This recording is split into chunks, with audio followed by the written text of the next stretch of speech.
Në emër të Antit, të Birit e të Shpirtit të Shenjtë. Amin. Atë Grigori, faleminderit për ftesën që mbët, që të mbaj përsëri një temë këtu në qendrën rinore të Kishës Ortodokse, pranë Katedrales Ngjallje e Krishtit. Si gjithmonë është kënaqësi që të jesh pranë të rinjve dhe të flasësh për tema të tilla shpirtërore që e kanë burimin gjithmonë tek Ungjilli i shpëtimtarit i Zotit ton Isu Krisht. Do vazhdojmë në ciklin e emisionit që kemi bërë për shëmbulltyrat, paravolitë e Zotit ton Isu Krisht. Sot do të flasim për shëmbulltyrën e dasmës dhe vazhdojmë përsëri tek Ungjilli sipas Mateot. Para se të fillojmë të flasim rreth kësaj shëmbulltyre, është mirë që ta lexojmë dhe pastaj le të komentojmë, le të flasim rreth kësaj teme. Edhe Isu i nisi përsëri t'u flas atyre me shëmbulltyra, duke thënë: Mbretëria e qiejve i ngjan një mbreti, i cili përgatiti dasmën e të birit, dhe dërgoi shërbëtorët e vet për të thirrur të ftuarit në dasëm, por ata nuk deshën që të vinë. Dërgoi përsëri shërbëtorë të tjerë duke thënë: u thoni të ftuarve, ja unë e kam shtruar drekën time, viçat e mi dhe bagtia ime e majmur janë therrur dhe gjithçka është gati, ejani në dasëm. Por ata, pa e përfillur, shkuan, dikush në arën e vet, e dikush në punët e veta. Dhe të tjerët, mbasi kapën shërbëtorët e tij, i shan dhe i vranë. Mbreti atëherë, kur dëgjoi këtë, u zemërua dhe dërgoi ushtritë e veta për të shfarosur ata gjaksor dhe dogji qytetin e tyre. Atëherë u tha shërbëtorëve të vet: dasma është gati, por të ftuarit nuk ishin të denj. Shkoni pra në udhëkryqe dhe ftoni në dasëm çdo që të gjeni. Dhe ata shërbëtorët dolën në rrugë, mblodhën të gjithë ata që gjetën, të këqinj dhe të mirë, dhe vendi i dasmës u mbush me të ftuar. Atëherë mbreti hyri për të parë të ftuarit dhe gjeti aty një njeri që nuk kishte veshur rrobë dasme. Dhe i tha: mik, si hyre këtu pa pasur rrobë dasme? Dhe ai mbylli gojën. Atëherë mbreti u tha shërbëtorëve: lidheni duar dhe këmbë, kapeni dhe hidheni në errësirat e jashtme, atje do të jetë qara dhe kërcëllim dhëmbësh. Sepse shumë janë të thirrur, por pak janë të zgjedhur. Siç e kemi thënë dhe herë të tjera, Zoti Krisht shpesh predikimet e tij shoqëronte me paravolira, me shëmbulltyra, duke treguar histori të ndryshme me anë të cilave ai donte të jepte mesazhe të caktuara. Në rastin e fjalë bëhet fjalë për shëmbulltyrën e dasmës, dhe ai e krahason mbretërinë e qiejve, pra parajsën, e krahason me një mbret i cili përgatiti dasmën e të birit. Pra, mbretëria e qiejve, pra parajsa, krahasohet me një mbretëri tokësore, pra për të krijuar një ide se si do të jetë kjo parajsë qiellore, pra mbretëria e qiejve. Dhe mbreti është kush? Është vetë Perëndia atë. Biri i tij është Isu Krishti, pra biri i Perëndisë. Dasma është bashkimi i Krishtit me kishën e tij, pra me besimtarët. Shërbëtorët cilët janë? Shërbëtorët janë ëngjëjt, apostujt, peshkopët dhe predikuesit e fjalës së Perëndisë. Të ftuarit në dasëm. Në radhë të parë, auditori të cilit i drejtohej kjo fjalë, pra fjala e Isu Krishtit, ishin judejt, pra populli i ashtu quajtur i zgjedhur i Perëndisë, të cilët me të cilët Zoti kishte punuar në shekuj. Kishte filluar qysh me Abrahamin, Isakun, Jakovin, me krijimin e popullit, pastaj dërgoi profetin e madh Mojsiun, i cili dha ligjin, i cili shkroi librat e Toras, 5 librat e dhjatës kryesor të dhjatës vjetër, dhe me anë të ligjit Perëndia mësonte popullin e Perëndis dhe e parapërgatiste për ardhjen e Mesias e shpëtimtarit. Të gjithë pra, edhe ligji dhe profetët ishin parapërgatitore për ardhjen e Mesias, dhe në konceptin judaik pikërisht Mesia shikoi si një mbret i cili do të sundonte në mbretërinë e Izraelit dhe kishte një lloj imazhi që krahasohej me mbretërinë e suksesshme të Davidit, i cili në historinë e Izraelit njihet si mbreti më i famshëm, më i bekuar, më i shenjtë, i cili u bekua nga Perëndia, që arriti të bashkohej gjithë fisit e Izraelit, të shtrihet në gjithë territorin e tokës së premtuar siç kishte urdhëruar Perëndia që nga fillimi, dhe jo vetëm kaq, po arriti mund të gjithë mbretërit fqinj, dhe le të themi që aty arriti kulmin e zhvillimit dhe lartësimit më të madh mbretëria e Izraelit. Pra, në mentalitetin judaik, mbretëria shikohej si një mbretëria mesianike, shikohej si një model i përsosur, imazhin e cilit ata e kishin krijuar me mbretin David dhe mbretërimin e tij. Dhe prandaj Zoti Krisht përdor pikërisht parabolin e mbretërisë dhe të dasmës që ta krahasoj pra këtë mbretëri që pritet pra mbretin e qiellit, ku Zoti Krisht është mbreti dhe ne jemi qytetar të mbretërisë së tij, pra ta krahasoj pikërisht me këtë lloj dasme që do ketë biri i mbretit me nusin e tij, që në kisha e shikon në mënyrë metaforike, në mënyrë alegorike, shikon kishën, bashkësinë, mbledhjen e besimtarëve shikon si nusën e Krishtit. Faktikisht mesazhi i parë, mesazhi i ungjillit ishte për judenjt dhe pastaj për kombet, por do të shikojmë çuditërisht që Zoti Krisht me anë të kësaj paravolie profetizon, duke thënë që mbretëria e Perëndis, të cilën Perëndia atë e kishte parapërgatitur duke dërguar birin e vet në botë pra për ta instaluar këtë mbretëri, do të refuzohet nga judenjtë që ishin populli i zgjedhur i Perëndis, që ishin të parët, që ishin ungjillizuar, të parët që ishin lajmëruar nga Perëndia, dhe ata ishin të parët që do ta refuzonin. Dhe shikojmë që vazhdimisht mbreti thot dërgoi shërbëtorët e vet për t'i thirrur të ftuar që ishin ndasëm, por ata nuk deshën që të vinë.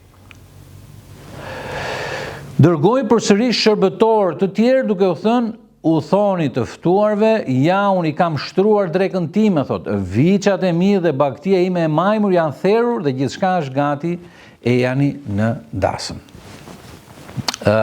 Etrit e kishës, darkën mistike që Zoti Krisht e kreu në momentet e fundit para se të arrestohej dhe të pësonte për shpëtimin ton, e kanë gjykuar pikërisht të darkën mistike, kanë gjykuar pikërisht darkën si darkën pikërisht për cilën flet kjo paravoli të bashkimit të Krishtit me kishën e me bashkësinë e dishepujve edhe nxënësve të tij të dashur. Dhe ftesa që Zoti u bëri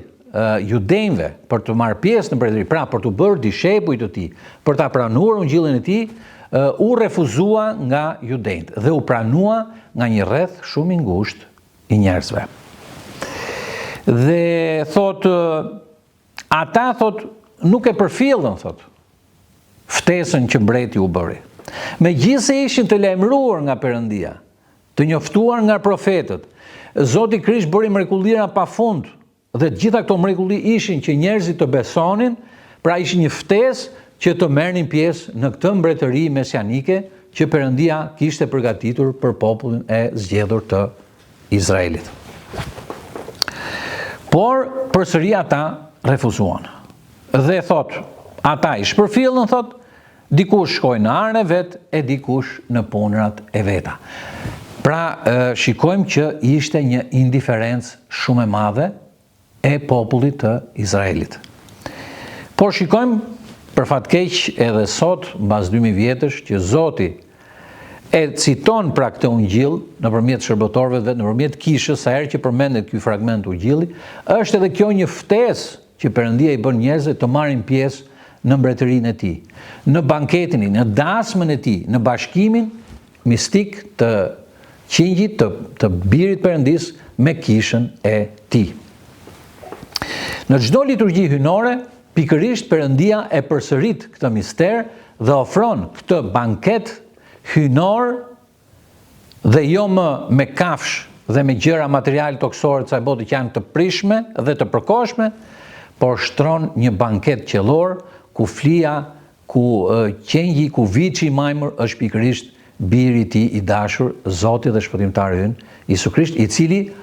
vet ofrohet për shpëtimin ton, pra dhe për na çliruar nga mëkatet. Por më poshtë thot akoma që disa nga shërbëtorët që i dërgoi mbreti, thot, i shan, thot, dhe madje disa tjerë edhe i vran. Pra, shikojmë që të gjithë ata që do të përpiqen të bëjnë punën e ungjillit, të jenë lajmëtar të mbretërisë së Perëndis, do të përndiqen për hir të kësaj të vërtete, dhe disa madje edhe do të vriten, siç ka ndodhur në 2000 vjet krishterrim, ku kisha nderon kujtimin e qindra mijëra, madje edhe të miliona të krishterë që janë bërë martir duke derdhur gjakun e tyre për të dëshmuar besimin tek Jezu Krishti dhe tek mbretëria e tij. Mbreti, thot, i revoltuar, kur mori vesh se si ishin sjellë me shërbëtorët e tij, dërgoi, thot, ushtritë e veta për të shfarosur ata gjakësor dhe dogji qytetin e tyre. Kjo ishte një profeci tjetër që Perëndia dhe shpëtimtari ynë Jezu Krishti i jep izraelitë judenëve që t'i paralajmëroj që refuzimi që ata po i bëjnë Krishtit dhe mesazhit dhe ungjillit të tij do të sjellë më vonë zemërat të madhe të Perëndisë, dhe vërtet kjo profeci u realizua 40 vjet mbas kryqëzimit dhe ngjalljes së Krishtit, në vitet 70 pra pas Krishtit, kur Izraeli u përfshi në një revolt të madhe kundra Romës, kundra ushtrive romake, dhe arritën të çlirojnë disa nga qytetet dhe Jeruzalemin dhe të shpallin shkëputjen nga Roma, atëherë Perandoria Romake dërgon legionet e veta me në krye generalin Tito, i cili më vonë do të bëhet dhe i perandor i Romës, sulmon Izraelin, i pushton përsëri të gjithë qytetet dhe rrethon Jeruzalemin, dhe mas një vit rrethimi, ushtrit romake arrin hynë brenda në qytet, masakrojnë qytetarët e Jeruzalemit, shkatrojnë qytetin, tempullin, dhe nga i vend pastaj, siç para tha dhe Zoti Krisht, nuk mbeti gur mbi gur, sepse ata e refuzuan ungjillin e shpëtimit që erdhi në Jezu Krishtin. Dhe për fat të keq, ky refuzim vazhdon edhe sot e kësaj dite, sepse ky popull vazhdon për 2000 vjet me radhë ta refuzojë shpëtimin që erdhi në Jezu Krishtin, birin e Perëndisë. Por çfarë ndodh? Këtu nuk janë vetëm judenjt. Në këtë kategori pra nuk janë vetëm judenjt, duhet kuptojmë që në këtë kategori hyn edhe ata të ashtu quajtur të krishterë, të cilët e kanë pranuar formalisht Jezu Krishtin si Zotin shpëtimtarin e tyre. Janë pagëzuar, por çfarë ndodh? Bie në neglizhencë, thot. Bie në përditshmërinë e punërave të tyre dhe nuk gjejnë kohë për të ardhur në kish për të adhuruar Perëndin. Perëndia ka thënë shumë qartë, 6 ditë do punosh, do bësh tërë punët e tua, ditën e 7 do të bësh pushim dhe do të më adhurosh. Ndërkohë pra që të krishterët e dinë që dita e dielës, dita e adhurimit, ditë pushimi, nuk vinë në kish, por vazhdojnë punojnë etj dhe nuk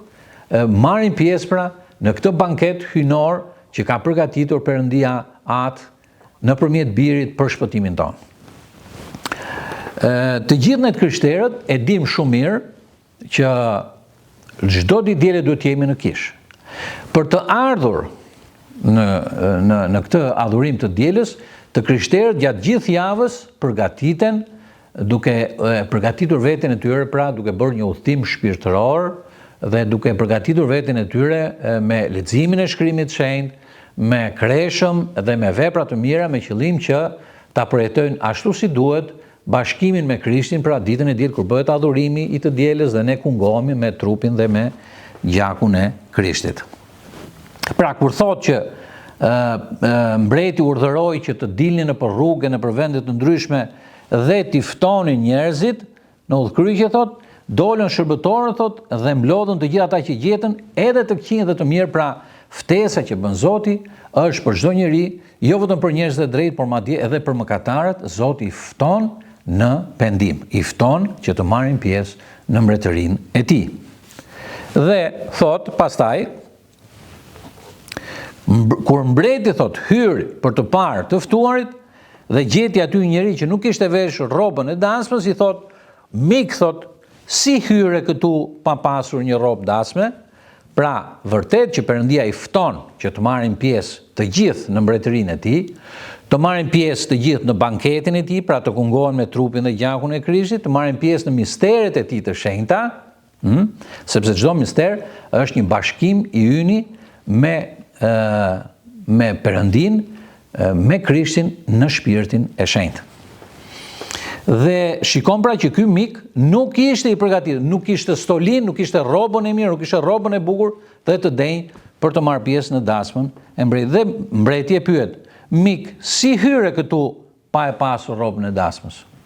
Dhe ai thotë e mbylli gojën. Pra nuk kishte asnjë justifikim për të thënë se pse kishte vajtur i pa përgatitur në dasmë. Sepse mos përgatitja për ndasëm, mos veshje një rrobë dinjitoze, tregon ofendim për personin që të ka bërë ftesën, në rast në fjalë është vetë Perëndia, sepse mbreti simbolizon vetë Perëndin. Neve nëpërmjet mistereve të kishës bashkohemi me Zotin dhe shpëtimtarin tonë Jezus Krisht, siç e tham dhe pak më sipër. Dhe misteret e kishës janë këto që ne i bëjmë vazhdimisht në jetën tonë në adhurimin tonë liturgjik dhe në gjitha misteret e kishës, pra janë këto pagëzimi dhe mirosja, të cilat bërë në një mister të vetëm, kur një njeri vendos të bëhet i krishterë, të bashkohet me Krishtin, pra kryen misterin e pagëzimit dhe të mirosjes. Dhe me anë të pagëzimit ai merr faljen e mëkateve, duke zhytur në ujërat e pagëzimit, dhe me anë të mirosjes merr dhuratën e Shpirtit të Shenjtë, frymën e birit, me anë të cilin e Perëndis i thrasim atë. Misteri i mistereve është liturgjia jinore ose mesha që ne bëjmë çdo diel dhe çdo të kremte, shenjtori apo festat mëdha të kishës, ku besimtarët ofrojnë bukën dhe verën e ofrojnë tek Perëndia. Dhe thuhet gjatë liturgjisë jinore, prifti që celebron ose prelati që celebron liturgjinë thotë të tuat nga të tuat, kur i blaton në altar, pra janë dhurata që Perëndia na i dha, edhe bukën dhe verën, dhe ne i blatojmë Perëndis të tuat nga të tuat, dhe ne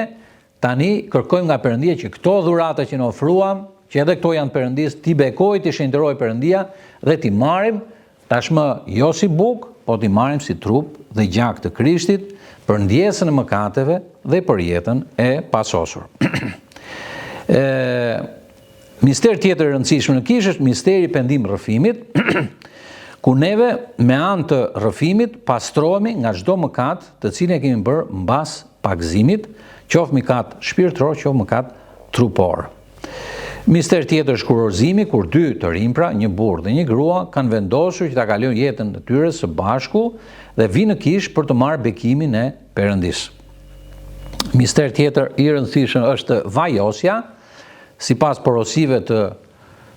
Zotit dhe të apostujve, thotë kur në qoftë se në njëri nga ju është i sëmurë, le të thresë priftrinë të kishës dhe ata le të luten, sepse urata atij që bëhet e të drejtë që bëhet me besim ka fuqi të madhe para Zotit, dhe në rast se ka bërë një mëkat Perëndia do t'ia falë dhe do ta shërojë nga çdo sëmundje trupore dhe shpirtërore. Dhe një mister i fundit që është misteri i priftërisë, në cilën një njeri që e ndjen veten mjaftueshëm të fortë në besim,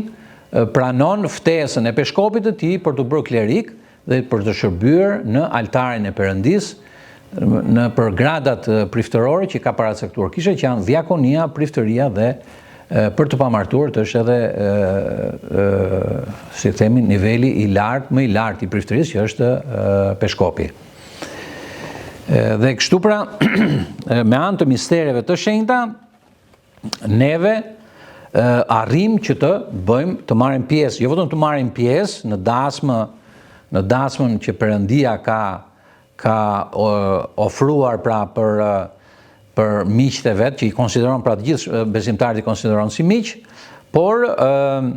na fton që me anë të këtyre ne të bashkohemi me Krishtin. Pra, nuk është thjesht një vend ku ne të kalojmë kohë me Perëndin, siç kalohet zakonisht në një dasëm, ku neve marrim pjesë në gëzimin e dhëndrit dhe të nusës, dhe hamë, pimë dhe gëzohemi gjithë së bashku, por nuk është vetëm kaq, por shumë më tepër se kaq, në këtë dasëm ne bashkohemi me Krishtin dhe bëhemi një në të, pastrohemi dhe shenjtërohemi, bëhemi të ngjashëm me atë. Por thamë që e rëndësishme është që të përgatisim veten shpirtërisht dhe të kemi rrobën e dasëm, pra rrobën e hirit, të jemi të pastruar, të shenjtëruar, të jemi të gatshëm për të marrë pjesë pra në këtë mbretëri, në këtë ftesë pra të mbretërisë që na fton Perëndia në bashkimin ton me Krishtin. Le të themi pak se sa të rëndësishme janë këto mistere. Tregohet nga jeta e etërve të kishës, tregohet ku në një atë shpirtëror kishte vajtur një besimtar për të rrëfyer, dhe gjatë rrëfimit ati shpirtëror konstatoi që tek ky besimtar kishte hyrë një demon dhe e urdhëroi në emër të Perëndis, i tha të përbetoj në emër të Shëntërinisë të më thuash nga çfarë gjërash keni frikë juve demonët. Dhe ai pohoi, i detyruar nga fuqia e Perëndis, pohoi 3 gjëra. Ne kemi frikë nga 3 gjëra që bën ju të krishterë në kishta. Nga ajo që ju laheni në kish, pra e kishte fjalën për pagëzimin, nga ajo që ju hani në kish, e kishte fjalën për kungatën, trupin dhe gjakun e Krishtit, dhe nga ajo që juve pini në kish, e kishte fjalën për ajazmën e shenjtë, që ujin e bekuar, pra që të krishterët e marrin në kish një herë në vit ditën e pagëzimit të Zotit tonë Jezu Krisht në lumin Jordan, që e festojmë 6 janar, dhe e marrin në datën 1 të çdo muaji kur prifti bën ajazmë në kish, dhe besimtarët e marrin dhe e përdorin, e konsumojnë në jetën e tyre të përditshme. Të tre pra këto gjëra të shenjta dhe të bekuara që Zoti na i ka dhuruar nëpërmjet kishës së Tij, janë armë shumë të mira, shumë të fuqishme për të pastruar dhe për shenjtëruar jetën tonë dhe për të larguar çdo lloj fryme gënjeshtare edhe demoniake që vjen dhe trazon dhe turbullon jetën tonë. Në rast se sot në botë shikojmë që ka kaq shumë konflikt, kaq shumë trazire, kaq shumë grindje, kaq shumë si themi që kaos, domethënë në gjithë shoqëritë e sotshme postmoderne, duhet kuptojmë që arsyeja kryesore është e para largimi nga Perëndia, dhe me largim nga Perëndia vijnë frymëra dinamike që turbullojnë jetën tonë, dhe ftesa që kisha i bën bijve të vet është që të qëndrojnë sa më pranë kishës, se vetëm pranë kishës ka shpëtim. Kisha është mbretëria e qiellit këtu në tokë, dhe kisha ka mundësi dhe fuqinë që të dhurojë këto mistere të shenjta për shpëtimin e besnikëve, të japi kungatën e shenjtë, të japi ajazmën e shenjtë, dhe vajosin e shenjtë dhe kështu me radhë të gjitha to gjëra për shpëtimin e besnikëve, për shpëtimin e gjithë njerëzve të kësaj bote. Sepse thot fjalën e fundit fragmenti i Ungjillit, sepse shumë janë të thirrur, por pak janë të zgjedhur. Dhe me këto fjalë të fundit që e mbyll Zoti Jezu Krisht paravolinë e sotshme, ta mbyllim edhe këtë emision për paravolitë e Zotit dhe Shpëtimtarit tonë Jezu Krisht, dhe t'i kujtojmë të gjithë besimtarëve që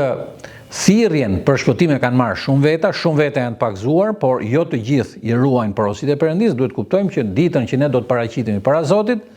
vetëm ata që kanë ruajtur porositë e Zotit, që kanë ecur sipas urdhrave të Zotit, do të mund të arrijnë të hyjnë në mbretërinë e qiellve, dhe kur Zoti i pyes mik ku e ke rrobën e dasmës,